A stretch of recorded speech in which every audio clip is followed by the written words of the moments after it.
Okay, we're going to have a basic study of Buddhism. We look at some of the key terms and concepts, and also one thing is in terms of practice today, where we will want to talk about 2,500 years, 2,600 years actually. So we're going to highlight the key ideas, and today we begin some key terms. Okay, so today the title is How Did Buddhism Arise? Social Background of Early Buddhism, the Reform Movements versus Established Brahmanism. Brahmanism, what is that? I mean, and Brahman, I give you the flyer to each person. So syllabus is that. And then how Buddhism changed religion in ancient India. So that's more or less our syllabus. So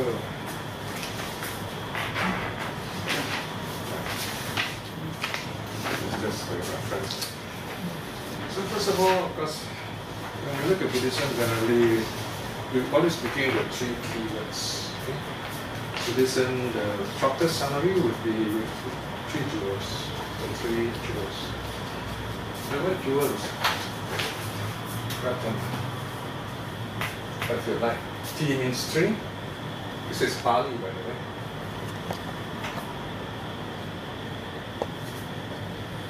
Now, at any point, not sure of any terms are important to ask because it's a basic class, so sometimes we use certain words thinking that we know it already. So Pali is the kind of what's called religious language.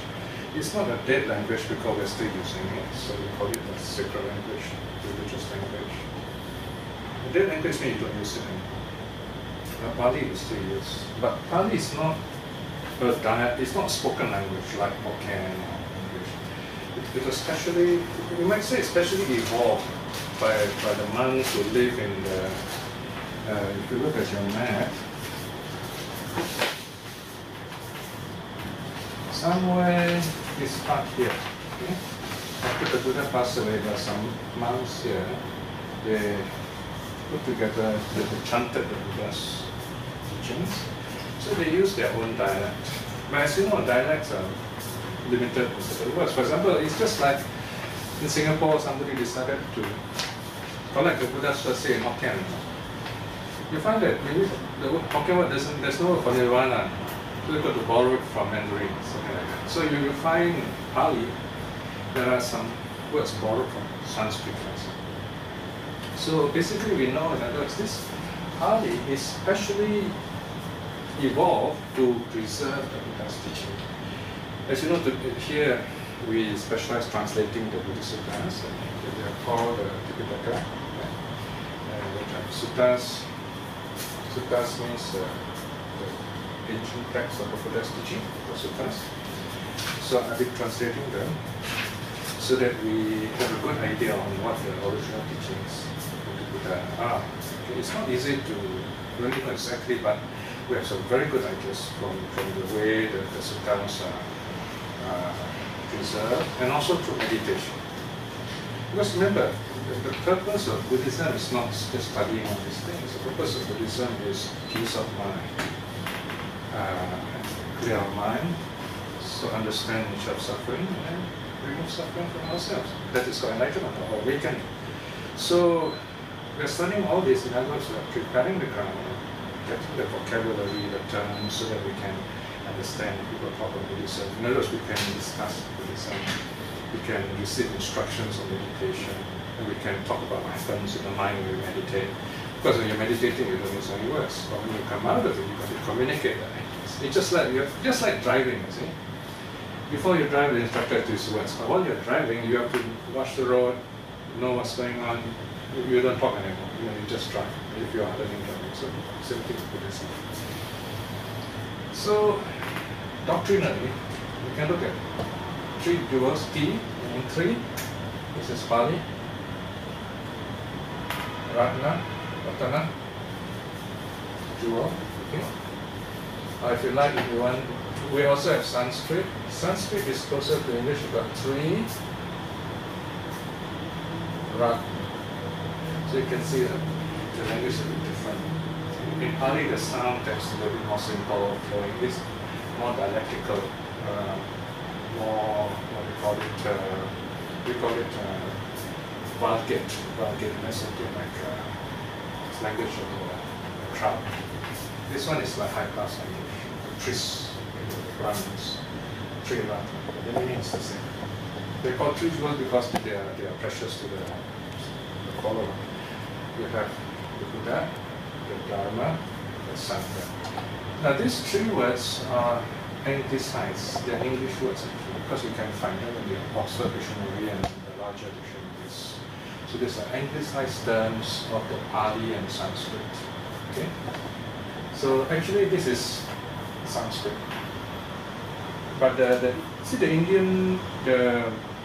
Western powers that conquered India, they also started studying Indian culture. The British were very keen.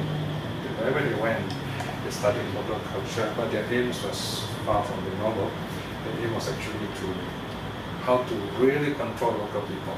So you got to know their language, but know their culture. But then it cut both ways, you see. When they started studying all this local culture, they thought, wow, it's really very profound.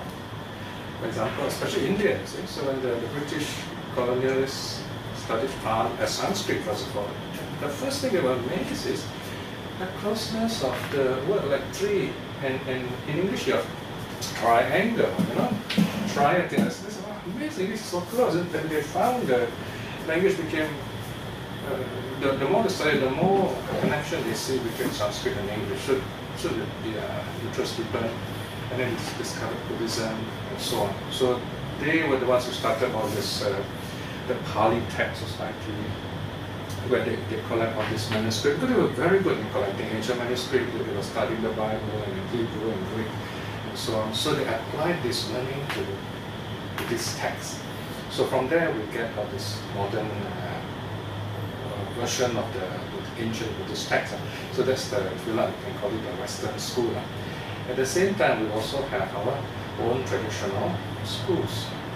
The Southern school, as they're called. They're called Southern school because we got Sri Lanka, okay, South Asia, this, Myanmar, Thailand, Cambodia, Laos, and so on. Okay. Sri Lanka, Myanmar, Thailand, not too bad. The countries preserve the teachings, but Cambodia went through a lot of suffering. In fact, for one generation, a couple of generations, they lost everything. All part of the communists destroyed everything, and now they're restarting all over. So we have this ancient tradition also, South Asia, and then you have the Western tradition. We collect all these ancient scripts and started checking them, and then from there we get our new translation. So here we value all those ancient scripts. We use script from the West, with the scripture from South Asia, and translate them into English again, complete with notes. Okay. So that actually is the Dharma. We're talking about the Dharma. Okay? So let me come back to here. Three jewels. Why three? This is the teacher. The Buddha is the teacher. And this is a very important word we use. We say the Buddha is the teacher. The various Pali was a teacher, Sattva, and so on. We don't call him a prophet because nobody sent him here. He did not come here to proclaim another person's teaching. Right? However, you notice here the Buddha is small b. So this the Buddha is a unique person. In other words, in every world cycle, or in a certain period of time, it can be quite long this time, maybe a few thousand years or even longer, there's only one Buddha. It's just like you only need one person to discover theory of relativity, theory of gravity, or someone who discovered fire, just one person. Once you discover, it's already enough. So the Buddha discovered the nature of suffering and the Four Noble Truth. So you only need one teacher, one captain of the ship, so to speak. So each time span, each we call it dispensation, is only one teacher, one Buddha. Okay? Of course, if you like, his full title then would be Samma. Samma means fully, complete, just like in English, Summa, S-U-M-M-A, or Latin mother. And I put a little comma here just to show you, to break up the long word, so it's easier to read. Actually, it's one word. Sam Buddha. This is his complete title. When we chant salutation of the Buddha, Namo Tassa Bhagavato Arahato Samma Sambuddho. Should the A change to O? This is the grammar. So fully, Samma is fully. Sam means self. He himself awakened. He was awakened. That means he discovered the truth of ending of suffering by himself. Okay. Fully self-awakened. So Buddha means awakened. Awakened one. Buddha can also mean the one who has understood the nature of life. Okay. So he is the teacher. It's very important to understand. Because if he's not even a god. Meaning that even as a god, you are part of the universe. Okay? So if you are part of the universe, that means you are impermanent. Whatever exists must exist in impermanence. When we say something exists, logically, naturally, necessarily, it means it must be impermanent. You cannot exist permanently. Or simplify that, we can say we cannot exist unchanging. It's meaningless to talk about something that exists unchanging, because if unchanging, it's like me standing here just tell you one sound, it doesn't make sense. You understand it because there is modulation in my voice, there is change in tone, different in sound, words, and then you are trained, you hear me, you understand. So the change is very important. So whatever exists in the universe must change. So what the Buddha discovered is there is actually a way out, so to speak, of this suffering nature of the universe, which we'll go into in future lessons. So here there is only one Buddha. He's not God, and yet he will not be reborn, meaning he will not face suffering again. Whereas the other gods, they were still, because they exist, they will later die anyway, although their lifespan is not very long. Right? So you notice already there's so many things we can talk about here. So also like the nature of the gods, nature of the Buddha, the nature of existence, we'll talk a bit another lesson. Okay? Come on. Okay. So anyway, yeah. Okay, Jen, you'd like to introduce yourself? For you. Okay, thanks. Jen actually is quite advanced in Buddhism. No, She's very humble, still coming. learner. Okay. So let's discuss. So I'm going to the background of meaning of the words. So the fact that the Buddha is the teacher is very important to us. In other words, we can become the Buddha if we choose to. And it's not easy. You know? It's like want to become a professor with the what do you call it? Complete title, summa cum laude. By the way, the word summa cum laude, have you heard of that word? Same word. Summa cum laude really is an American term. I'm not sure exactly what it refers to. Anyone else exactly? My understanding it means you already finished that course perfect score. Okay. If I'm not mistaken, you translate to English, complete with praises, something like that. Like honorary, what do you call it? Honors. You know? So, anyway, in the case of the Buddha, if the Buddha is a god, we can't become Buddha. Because he's a god very high, right? Especially capital G God. So, because he's not, and yet he's perfect in the sense that he's overcome suffering, we can also become Buddha if we want to. But then again, we don't have to, because becoming a Buddha is not that simple. What does it mean? It means, number one, you will go out teaching. You meet all kinds of people. You will go through all kinds of suffering. I like to say that Buddha is like he has a PhD in suffering. Every kind of suffering he has gone through. So when you go to him, he knows. He can tell, oh, I know that one. He will explain to you. He will heal you. So he's gone through many lives in the past. He's experienced every imaginable suffering. Gone to hell, gone to heaven, done this, done that. He was born as different kind of animals, different kind of human beings. So countless life. Traditionally, it is said that he it took him 91 world cycles to become Buddha. One world cycle is one cycle of the whole universe, so to speak. And that's a long time. So the meaning is that he went through a lot of suffering. And his last birth, we call him Buddha. Now because he's done that, we don't have to do that. You know, that's very tough. Right? It's enough for us, for example, to learn what he has to say, calm the mind, sit quietly, watch our breath, do loving kindness, and we feel greatly peaceful. That's good enough for us. Okay? And that's called the Dharma, see? So, but of course, the way I've explained it, the Dharma refers to the teaching, or more exactly the practice. Okay? Teaching practice comes under this category. In fact, the word Dharma, or Sanskrit Dharma, is the, what should I say, it's got the most definition in any language. Okay? It's like the English word thing. If you don't know what it is, you say, what is that thing? You know, right? So Dharma is that. Dharma has got many meanings. It's got, I would say, literally dozens of meanings. But most of them don't concern us anyway. We just look at the meanings that concern us. Number one, Dharma means truth. So we say Buddha Dhamma. Okay? Sometimes we can refer to Buddha's teaching as Buddha Dhamma, the Dharma of the Buddha. And this makes it clear that it's the teaching of the Buddha. Because there's also the Brahmin Dharma, the Kshatriya Dharma, and so on. So Dharma can also mean code of practice. You can also mean code in the sense like code of conduct. Let's say this is the code of conduct of the professionals, the code of conduct of the president's office, right? So Dharma also means that. We'll talk a bit more about that definition of Dharma later when we talk about the four classes and why the Buddha's teaching are addressed to them also. In other words, what problems the Buddha had to face when he was teaching in India. Second meaning is, of course, teaching. Oh yeah, truth. What the Buddha's teaching is truth. He sees for himself, he discovers for himself, and he noticed three things, three basic truths, universal truth. Okay?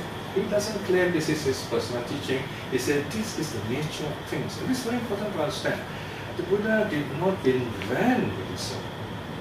In a sense, it is better to say Buddha discovered Buddhism. In other words, it's all the time there. We are sleeping, we don't see it. We are dreaming, we are having delusion, we don't really see this. But the Buddha says, wake up, I've seen this. This is the real thing. So what is the real thing? Number one, he says everything is impermanent. First basic truth. And everyone agrees with that. I'm sure none of us here will disagree. So the next thing is, if something is impermanent, it is also unsatisfactory. Number two, unsatisfactory. So these two truths are very easy to understand. The first word is anicca, impermanent. Okay? Even though this chair may look solid, but it is impermanent. Over time, it will dissolve.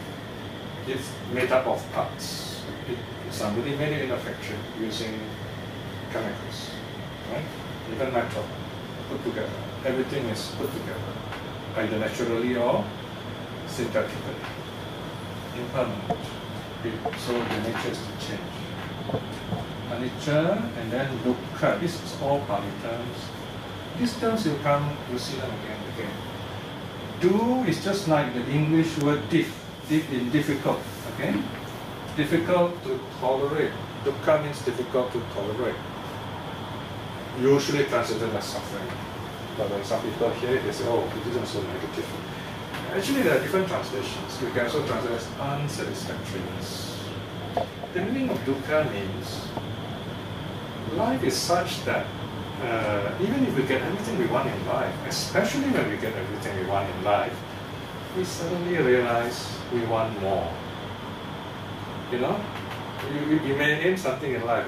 Let's say the young man says, okay, I'm going to make my first million 20 years old.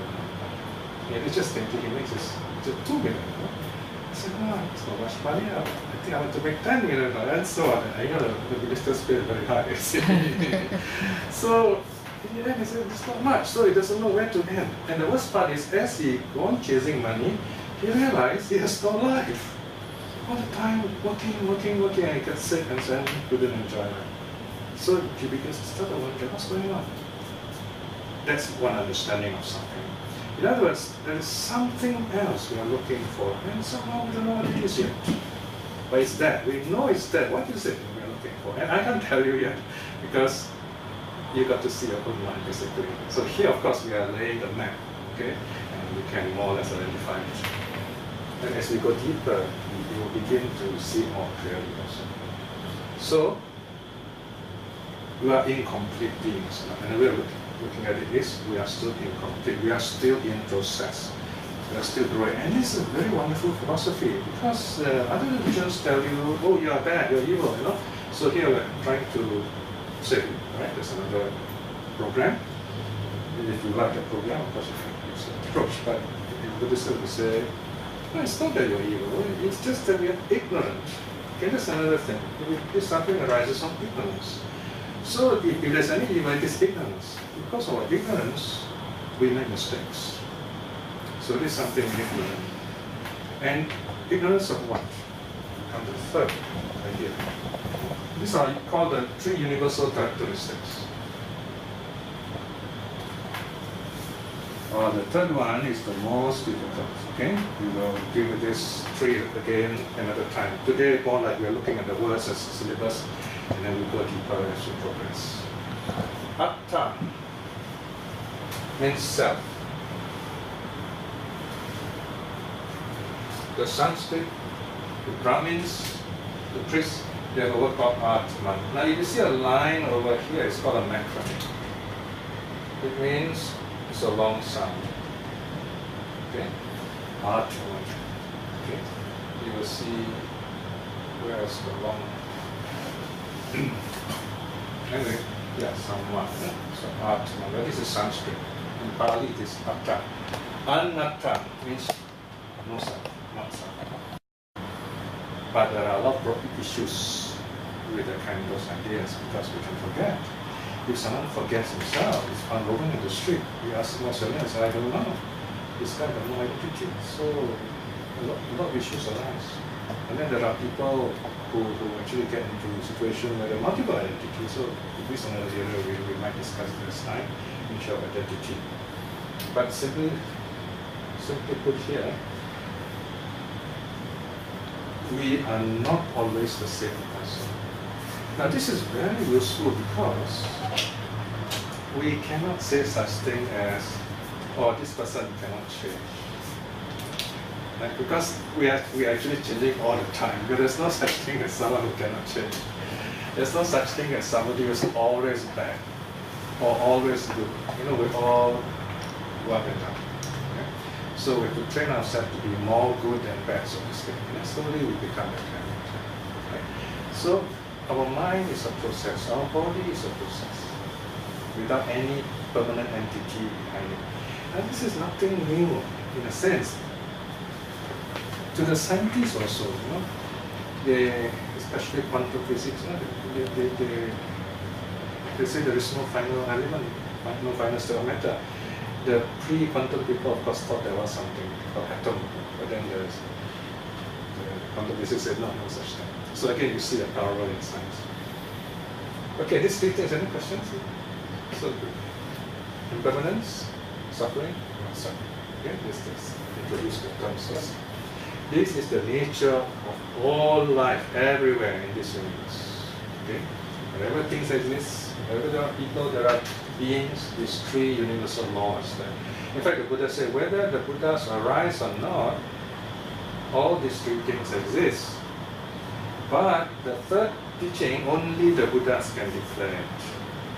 This third teaching is very deep, so only the Buddha can teach this. For example, when we meditate, if you keep thinking about, I feel the pain, if you keep being troubled by the pain, that's because you identify with the pain.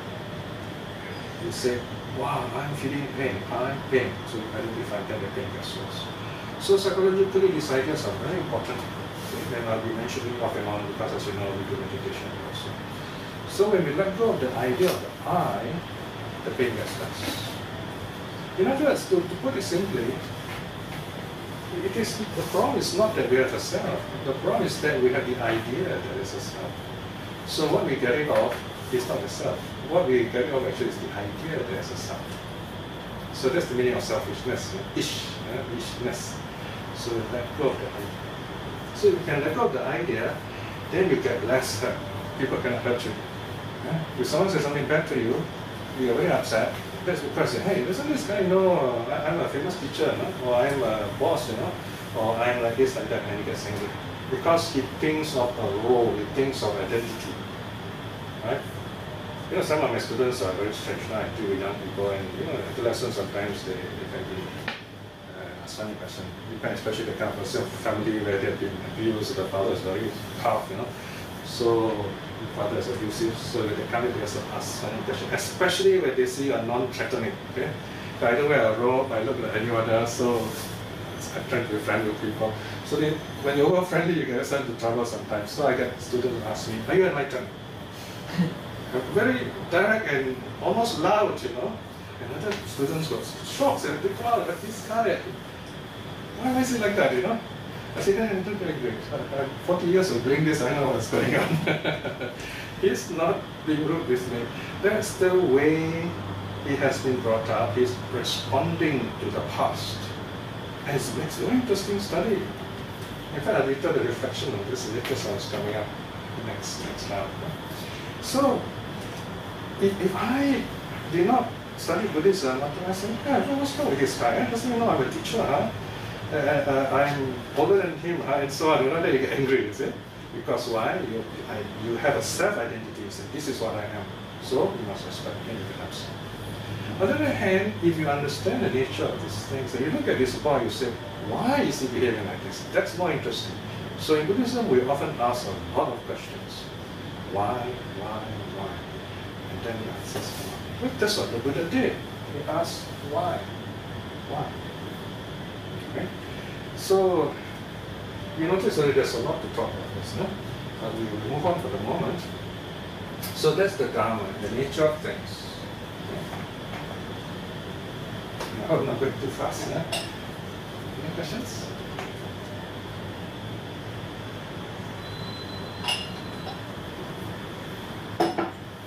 Okay.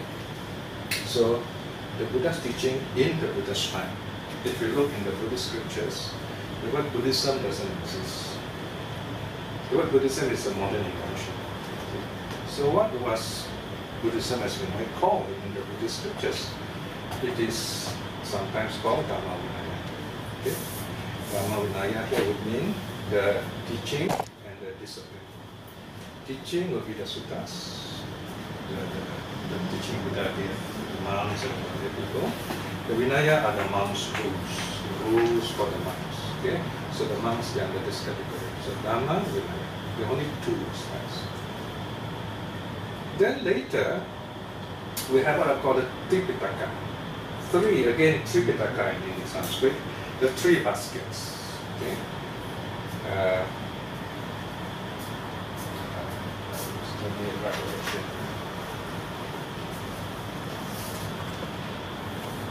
The three baskets are one called Vinaya, or Vinaya Pitaka, and the word Pitaka at the end. Okay. Sutta Pitaka, and Abhidhana Pitaka.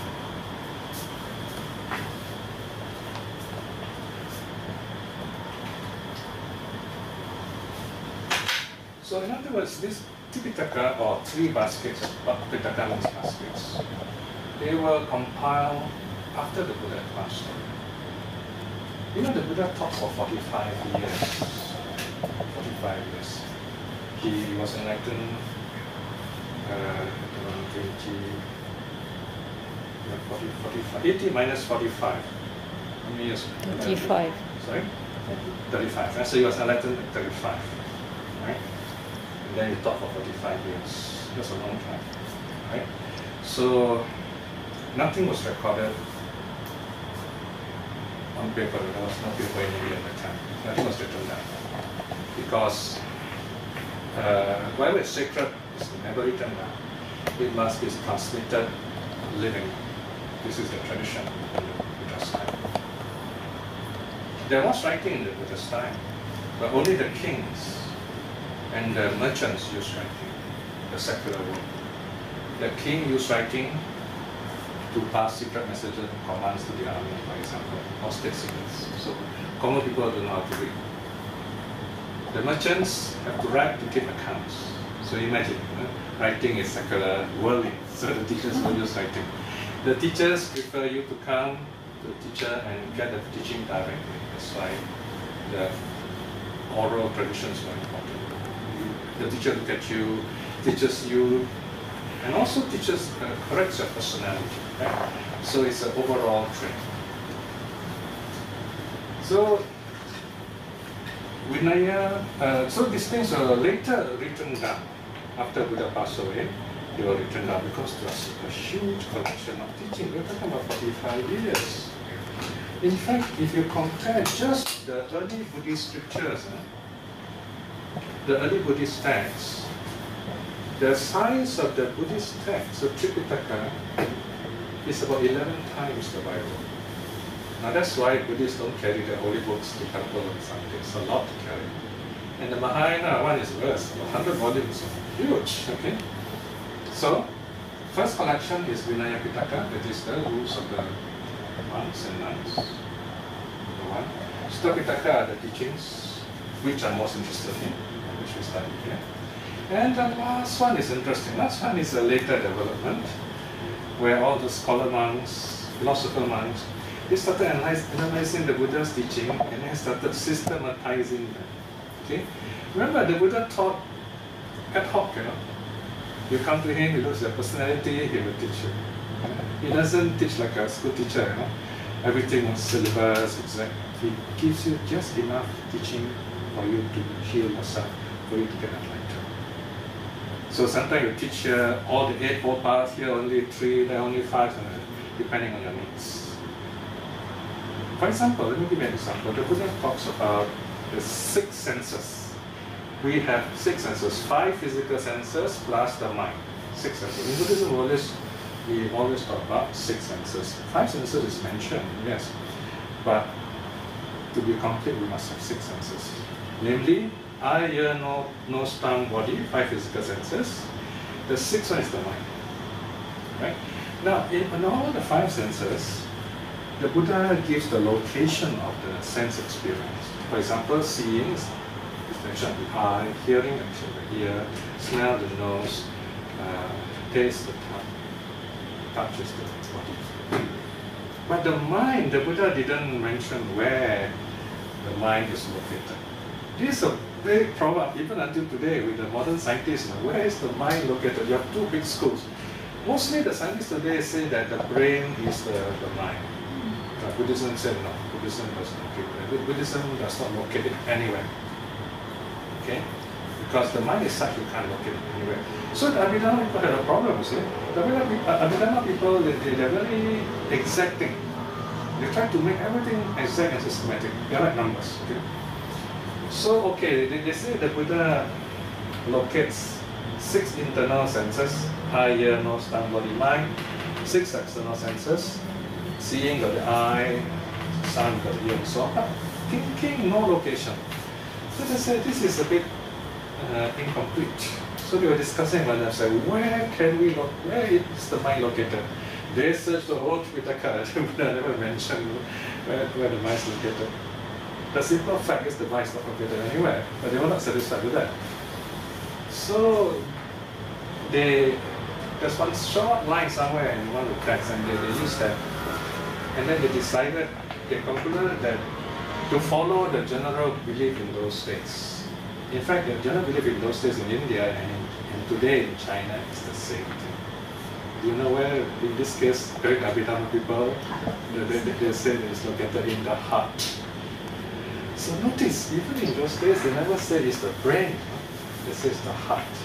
That is why in Chinese, the word sing means both heart and mind, right? So, to the Abhidhamma people, they say consciousness or the mind is located in the center of the body. Right? But this is something new.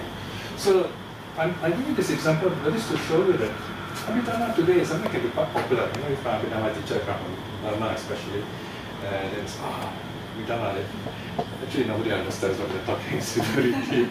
I think some of you have gone for Buddham classes, maybe you find what 16, 17 thought moments, 108 days, and you do that, you know. And in the end, you ask yourself, how do I use all this? Right? You find it's a bit difficult.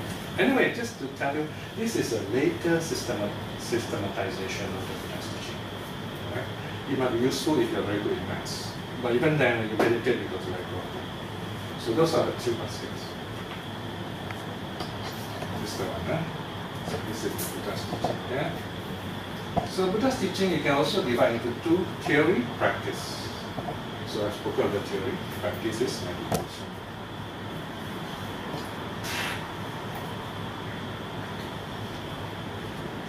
Since we are here, let me say a bit more about the training. So the Buddhist training is called the 3 trainings. But we train ourselves in 3 ways. Number 1 is called moral virtue.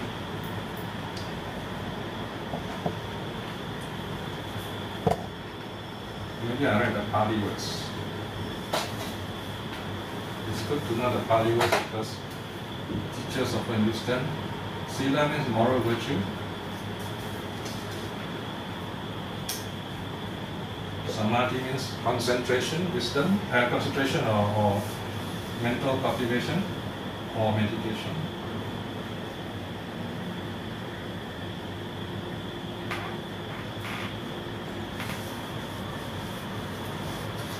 Panya is wisdom. Okay. Now the N with the this is called a tilde. Tilde. It changed the N sign to nya, Spanish sound.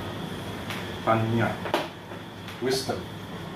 So this is the 3 trainings. As Buddhists, we go through the 3 trainings. Training means it's ongoing. We practice it on until we're enlightened. The first thing we should train in is sila. Sila means moral virtue. Moral virtue refers to the body and speech. Okay? I think we'll talk about the training. Yeah, next week, in detail. So today I'm introducing the terms. We train our body and speech.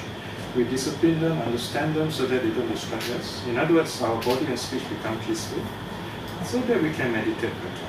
That's number 2, samadhi. Samadhi means concentration, also means meditation or mental cultivation. Now these 2, when we're at peace with our body and speech, we're at peace with our mind, wisdom will arise. Panya means wisdom. What is wisdom? Seeing things as they really are, not what they appear to be. For example, you see a mirage. Wow, it looks like there's water in the desert. You know it's a mirage. Right? So that's wisdom. Wisdom is just not knowledge. Wisdom is knowing what things really. So that is why we practice meditation. Okay. Most people come to first contact with Buddhism. Nowadays in Singapore, especially, we go to the second is meditation. And a lot of people also will realize you can't just sit down and meditate. You need a guide. Why is the guide important? The guide is telling you you got to prepare your body and speech for meditation. So when everything is synchronized, you can meditate better. Okay. Okay, so that's this one. Number 3 here. The Sangha. So remember we're talking about 3 jewels. Buddha, Dharma, Sangha.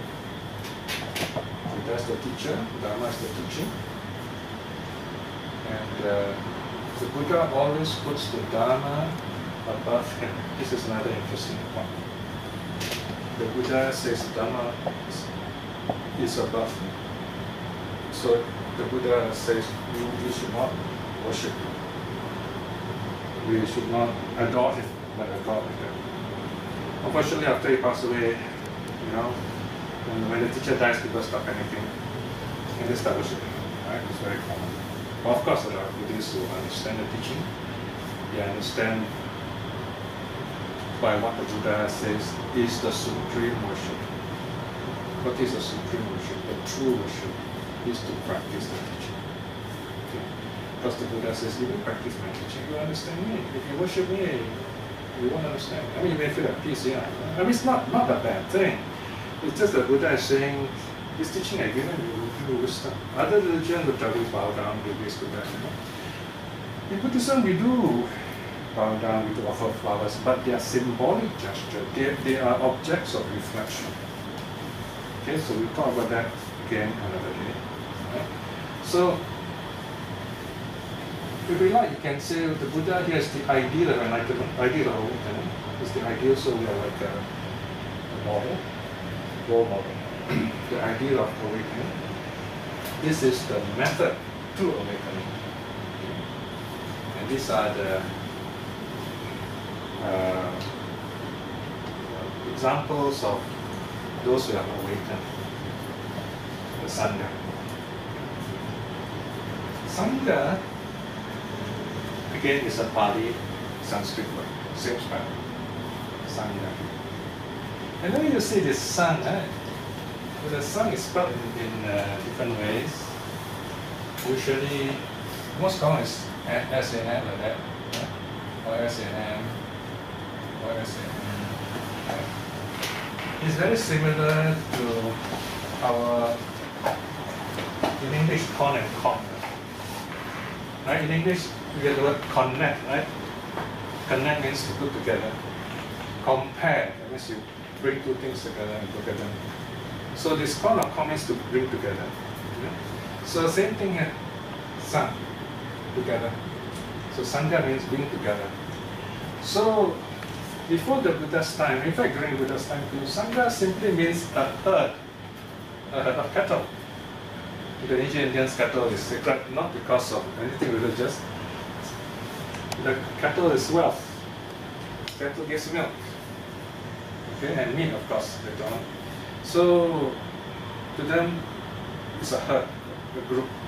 Then later the politicians, the rulers also use the word Sangha to refer to their country, or you might say their tribe. Okay? So Sangha also means tribe, community, republic. In fact, during the Buddha's time, there are two kinds of political entities. The republics, ruled by a group of people, like the Indians, tribal. And you have the kingdoms ruled by the king, two kinds of them. Okay? In fact, in the Buddhist time, there is this political shift which we'll talk about briefly later. So, the Buddha was born as a Sakya, remember? Sakya clan, right? Sakya. So he is a republican, so to speak. So that's why he used the word Sangha. And he used the word Sangha for his community of monks also. So he refers to the group of monks or his followers, Sangha. But here we must remember in early Buddhism is the Buddhism of the Buddha in India. Okay. Sangha refers only to the monks and nuns.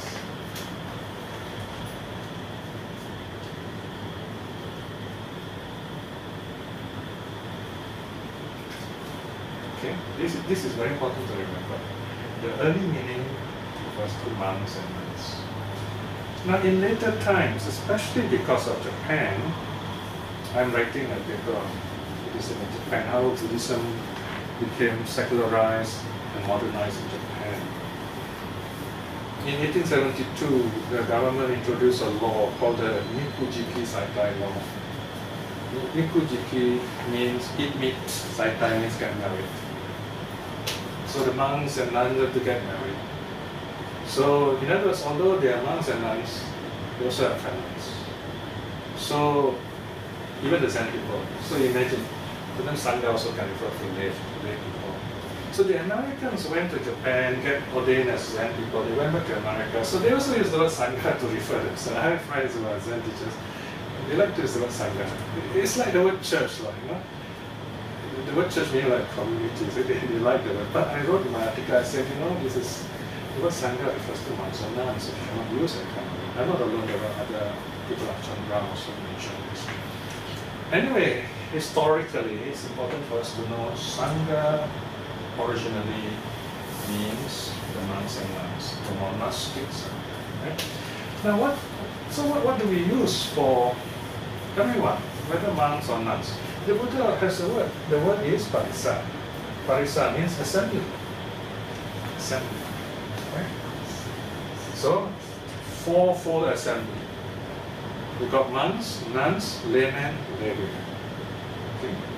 But even then, strictly speaking, in the sutras, when the Buddha talked parisa, he was talking about enlightened. He was talking about, must be at least 3 minutes. I mean, at least attain first stage sales. Then only you form the real community. Because that's another thing. Okay? But as I said, we won't go into too much details, just give you background of the words. Yeah? So basically, we cannot show Sangha. Sangha is meant for monks and nuns. Parisa a bit more. Okay, so this is the 3 jewels, briefly. Let's just take a short 5 minutes break. I just if you have a question, you can ask. Is the word sutra same as sutra? Sutra is Sanskrit. Oh.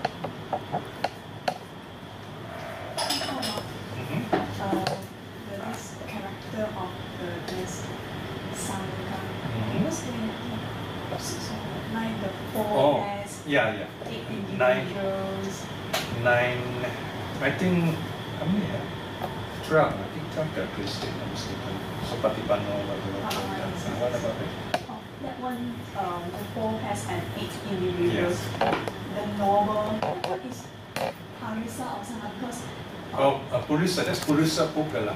Purisa Pukala, individuals. Individuals. Classes individuals. But that one is also. That refer to the saint, 8 kind of saints. It can be lay people also. Yeah. It can be lay people also. That is the Chant, chanting in Lord.